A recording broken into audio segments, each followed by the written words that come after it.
lầm tưởng khi yêu nhau chắc em sẽ hạnh phúc. Ngỡ ngàng anh chỉ dối lừa em. Lần cuối tay trong tay ta mỉm cười cùng nhau, lần cuối đi bên anh xót xa tim này. Hạnh phúc thoáng qua mau để giờ phải kết thúc, thì đành em phải chấp nhận thôi.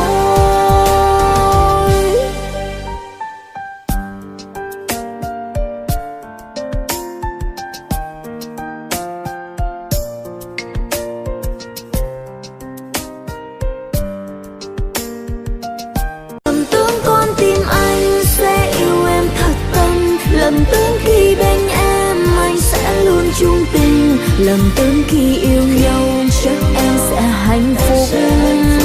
Ngỡ ngàng anh chỉ dối lừa em. Lần cuối tay trong tay ta mỉm cười cùng nhau, lần cuối đi bên anh xót xa tim này. Hạnh phúc thoáng qua mau để giờ phải kết thúc, thì đành em phải chấp nhận thôi.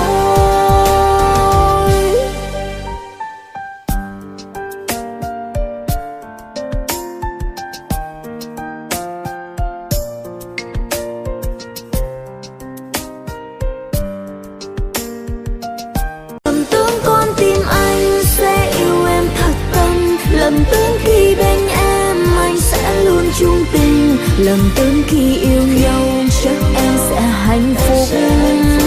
Ngỡ ngàng anh chỉ dối lừa em. Lần cuối tay trong tay ta mỉm cười cùng nhau, lần cuối đi bên anh xót xa tim này. Hạnh phúc thoáng qua mau để giờ phải kết thúc, thì đành em phải chấp nhận thôi.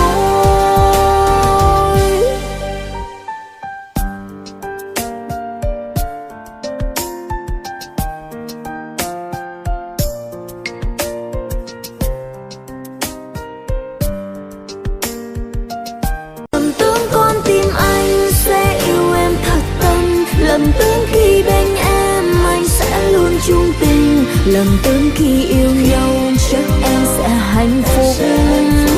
Ngỡ ngàng anh chỉ dối lừa em. Lần cuối tay trong tay ta mỉm cười cùng nhau, lần cuối đi bên anh xót xa tim này. Hạnh phúc thoáng qua mau để giờ phải kết thúc, thì đành em phải chấp nhận thôi.